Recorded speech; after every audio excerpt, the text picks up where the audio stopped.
खबर देवरिया से, जहां पर मूर्ति विसर्जन को लेकर लोगों ने जमकर हंगामा किया है। सलेमपुर कोतवाली थाना क्षेत्र के मझौली काज कस्बे में जब मूर्ति लेकर जाई जा रही थी और उसी वक्त यह हंगामा हो गया। आरोप के मुताबिक एक विशेष समुदाय के लड़के ने 2 लड़कों पर किसी नुकीली चीज से हमला कर दिया, जिससे दोनों घायल हो गए। घायल युवक को देखकर लोग काफी नाराज हो गए, जमकर हंगामा करने लगे। कुछ देर के लिए लोगों ने मूर्ति विसर्जन भी बंद कर दिया।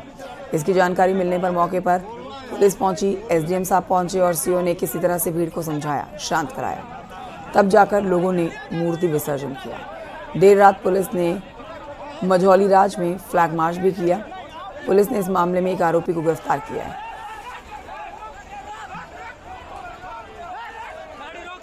विसर्जन के जुलूस के दौरान कुछ युवकों में आपस में झगड़ा हुआ है, जिसमें एक युवक को हल्की चोटें आई हैं। उसको तुरंत हॉस्पिटल में भर्ती कराया गया। उसकी हालत स्थिर है। जो परिजनों द्वारा तहरीर दी गई है, उसके आधार पर सुसंगत धाराओं में अभियोग पंजीकृत कर लिया गया है और जो मुख्य आरोपी है उसकी भी गिरफ्तारी कर ली गई है। विसर्जन शांतिपूर्वक मझौली राज कस्बे में संपन्न हो चुका है। कानून व्यवस्था की स्थिति सामान्य है। और विसर्जन के जुलूस में कुछ लड़के बाहर से आए, जहां पे आपसी विवाद हुआ, लड़ाई झगड़ा हुआ और राजन, जो जिसकी उम्र लगभग 19-20 वर्ष है, वो घायल हुआ। उसका इलाज सीएचसी सलेमपुर में करवाया गया। अभी उसकी हालत स्थिर है। उसकी और परिजनों द्वारा जो तहरीर दी गई है, उसमें से मुख्य अभियुक्त जो है अंगूर आलम, उसकी गिरफ्तारी हो चुकी है। अन्य अज्ञात रूप में है। और मैं सभी से कहना चाहूँगी कि जो भी हमारे धार्मिक कार्यक्रमों में जो हमारी शांति व्यवस्था है उसको बिगाड़ने का प्रयास करेगा, उसके ऊपर बहुत कड़ी से कड़ी कार्रवाई की जाएगी। और शांति व्यवस्था पूरी तरह से अभी संतोषजनक है और हमारा जो विसर्जन का कार्यक्रम है वो पूर्ण हो चुका है। और आइए बढ़ते हैं कि कौशाम्बी जिले में मूर्ति विसर्जन के दौरान बवाल जो मचा है उस पर आपको एक बड़ा अपडेट दे देते हैं। इस मामले में थाना प्रभारी और चौकी इंचार्ज पर विभागीय कार्रवाई हुई है। एसपी ने मंजनपुर थाना प्रभारी और नारा चौकी इंचार्ज को सस्पेंड कर दिया है। वहीं पूरे मामले में एडिशनल एसपी को जांच सौंपी गई है। दरअसल 12 अक्टूबर को मंजनपुर कोतवाली क्षेत्र के बलीपुर नारा गाँव में मूर्ति विसर्जन के दौरान 2 समुदाय के लोग भारी बवाल यहाँ पर होता है, जिसमें कई लोग घायल हो जाते हैं। जिस वक्त दोनों समुदाय में झड़प हो रही थी, उस वक्त मौके पर एक पुलिसकर्मी भी मौजूद नहीं था। पुलिस की लापरवाही का मामला यहां पर आप कह सकते हैं सामने आने के बाद अब डीजीपी ने एडीजी प्रयागराज जोन से पूरे मामले की रिपोर्ट मंगाई है।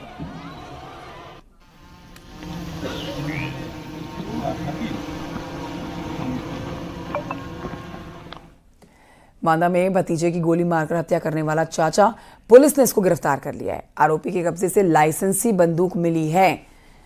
आपसी विवाद में चाचा ने भतीजे की हत्या की थी। ये मामला थाना कमासिन का है। मुखबिर की सूचना पर आरोपी चाचा गिरफ्तार हुआ।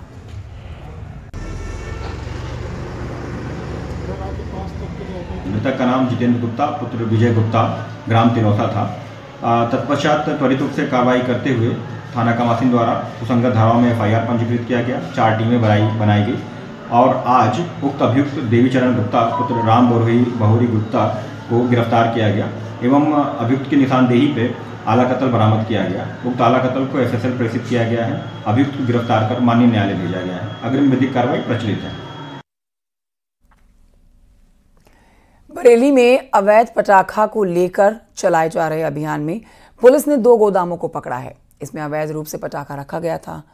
फतेहगंज पश्चिम थाना क्षेत्र की घनी आबादी के बीच में पुलिस प्रशासन की टीम ने दोनों गोदामों पर एक साथ छापेमारी की तो भारी तादाद में अवैध पटाखे मिले हैं। जानकारी के मुताबिक दुकानदार के पास इतनी ज्यादा मात्रा में पटाखे रखने का लाइसेंस भी नहीं था। उसके पास सिर्फ पटाखा बेचने का लाइसेंस था। लिहाजा पुलिस ने दोनों गोदामों को सील कर दिया है। पुलिस और जिला प्रशासन की संयुक्त टीम ने इस छापेमारी को अंजाम दिया।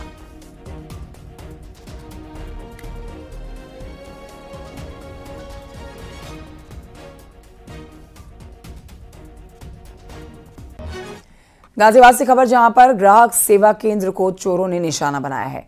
मामला मोदी नगर थाना इलाके का है। एसबीआई ग्राहक सेवा केंद्र पर चोर ने कैश पर हाथ साफ कर दिया। तस्वीरें भी आपको दिखा रहे हैं सीसीटीवी की।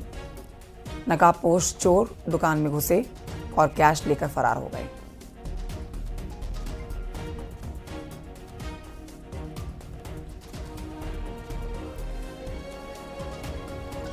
बहराइच बवाल में रोज नए खुलासे हो रहे हैं। बवाल में मारे गए लड़के की पोस्टमार्टम रिपोर्ट में कई बड़े खुलासे हुए। बहराइच के सीएमओ ने खुलासा किया कि बहराइच बवाल में मरने वाले लड़के के शरीर में 30 छर्रे लगने के बाद उसकी मौत हुई है। पैरों के अंगूठे के नाखून भी टूटे मिले हैं। देखिए रिपोर्ट।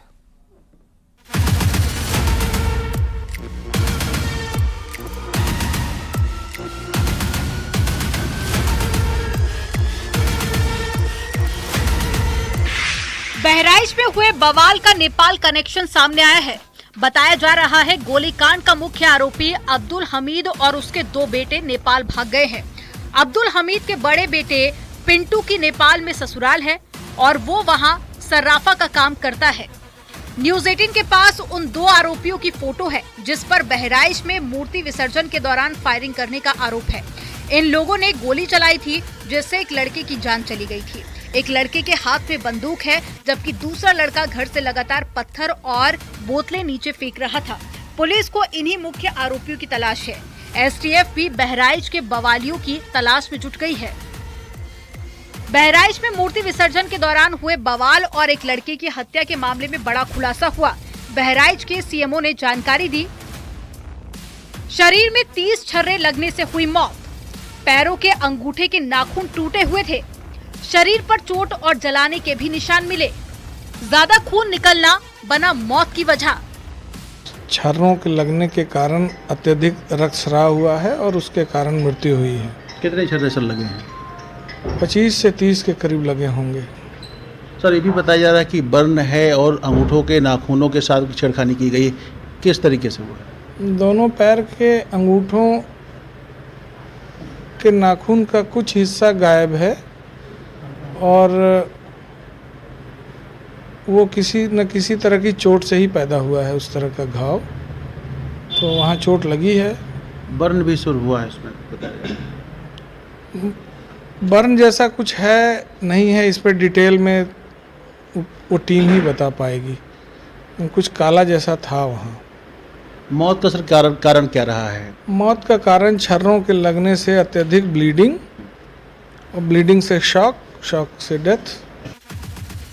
बहराइच में हुए बवाल पर संभल से एसपी सांसद जियाउर रहमान बर्क का कहना है, लोगों के दिल से पुलिस और प्रशासन का खौफ निकल चुका है। सरकार सिर्फ दिखाने के लिए कार्रवाई करती है। हमारी मांग है एक तरफा कार्रवाई ना हो, सभी दोषियों के खिलाफ सख्त कार्रवाई होनी चाहिए। सरकार पूरी तरह से नाकाम फेल है और कानून व्यवस्था लागू नहीं कर पा रही। यहाँ पर अगर इस टाइप की कहीं घटनाएं होती हैं, चाहे वो किसी भी धर्म समाज बिरादरी से ताल्लुक रखता हो, उसके खिलाफ सख्त कार्रवाई होनी चाहिए। लोगों के दिलों से पुलिस प्रशासन का खौफ निकल चुका है क्योंकि सरकार सिर्फ और सिर्फ कार्रवाई अगर करती है तो अपनी राजनीति के लिए, उन लोगों के हमारे समाज के खिलाफ दिखाने के लिए करती है। अगर अपना कानून का राज नहीं कर पा रही है तो फिर मैं तो चाहूंगा कि यहाँ बेहतर है कि राष्ट्रपति शासन लगे जिससे कि कम से कम कानून व्यवस्था का राज कायम रहे। बहराइच में मूर्ति विसर्जन में हुई हिंसा के बाद से मार्केट में दुकानें कई दिनों तक बंद हैं। तनाव वाले इलाकों में सुरक्षा के चाक चौबंद इंतजाम किए गए। पुलिस ने इस पूरे मामले में 50 लोगों को हिरासत में लिया। वहीं हिंसा के मुख्य आरोपी अब्दुल हमीद और उसके लड़के फरार हैं, जिसकी वजह से स्थानीय लोगों में काफी नाराजगी है।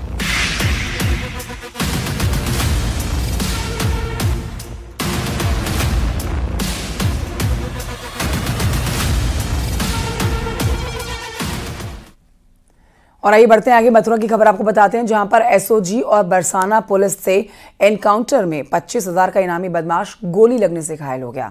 देर रात की तस्वीरें भी आपको दिखा रहे हैं। गौ तस्कर उमर हरियाणा के नूह मेवात का रहने वाला है। इसके कब्जे से तमंचा, कारतूस, चोरी की बाइक बरामद की गई है। थाना बरसाना स्थित चरण पहाड़ी इलाके में यह एनकाउंटर किया गया।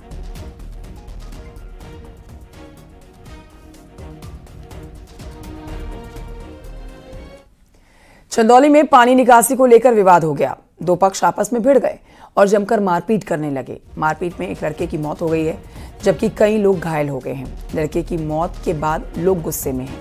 कई थानों की फोर्स मौके पर पहुंची है।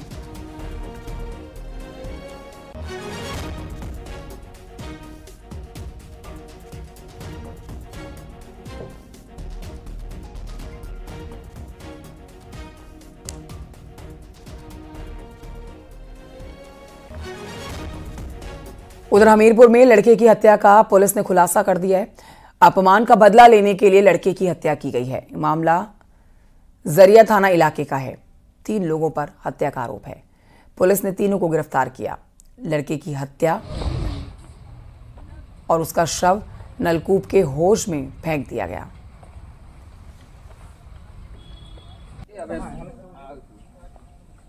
आठ अक्टूबर 2024 को थाना जरिया क्षेत्र में प्रदीप गुप्ता की हत्या करके उनका शव ट्यूबवेल के एक हौज में फेंक दिया गया था। इस पर तहरीर प्राप्त करके थाना जरिया ने तत्काल ही मुकदमा पंजीकृत कर लिया गया था। विवेचनात्मक कार्रवाई के दौरान जब साक्ष्य संकलन किया गया तो 3 अभियुक्तों के नाम प्रकाश में आए। वो इस प्रकार से हैं: सुशील राजपूत पुत्र विनोद कुमार, अस्पेंद्र उर्फ अप्पू पुत्र राधेश्याम, हरिश्चंद्र पुत्र लल्लू। ये सभी निवासीगण हैं पवई थाना जरिया के। अभियुक्तों की गिरफ्तारी करके जब उनसे पूछताछ की गई तो उन्होंने बताया कि आपसी विवाद और नशे इत्यादि के कारण उन्होंने प्रदीप गुप्ता की हत्या कर दी। जालौन से खबर, जहां चाचा ने अपनी भतीजी की गला घोटकर हत्या करने की कोशिश की है। जालौन थाना क्षेत्र के दहगुआ गांव की ये वारदात है। लड़की के चिल्लाने पर परिवार वालों को इसका पता चला है। परिजनों ने पुलिस से चाचा समेत 3 लोगों के खिलाफ शिकायत की है। परिजनों ने लड़की के इलाज के लिए अस्पताल में उसको भर्ती कराया, जहां उसकी हालत गंभीर बनी है।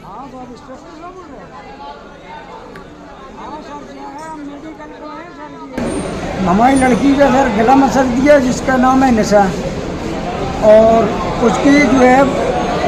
उसकी जो बहू है उसने भी मसल दिया, और उसका नाम फिरोज ने भी उसका गला मसल दिया।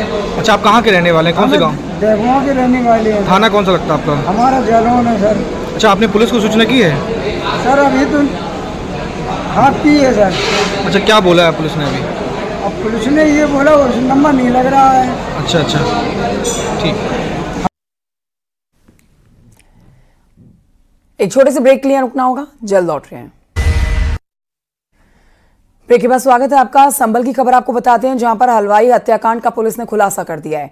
हलवाई की पत्नी से अवैध प्रेम प्रसंग के चलते मृतक के मौसेरे भाई ने ही हत्या की थी। चाकू से गोदकर मौत के घाट उतारा गया है। पुलिस ने आरोपी पत्नी और मौसेरे भाई को गिरफ्तार कर लिया है।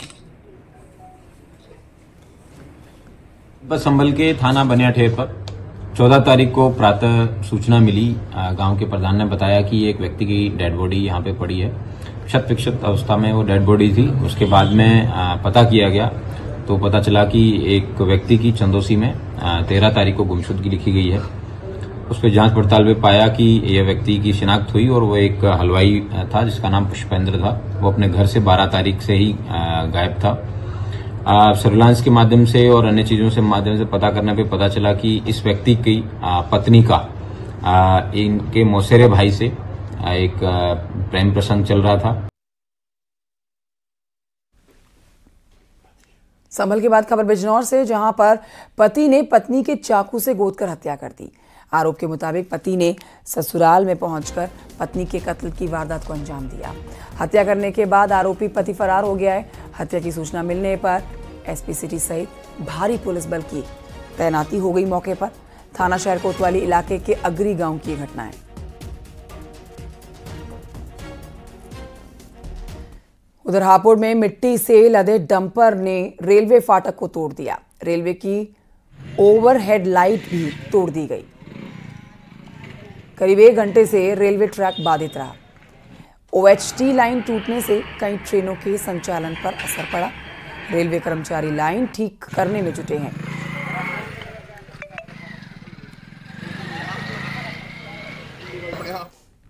यहाँ एक छोटे से ब्रेक के लिए रुक रहे हैं। ब्रेक के उस पार देखिए यूपी यूके टॉप 100।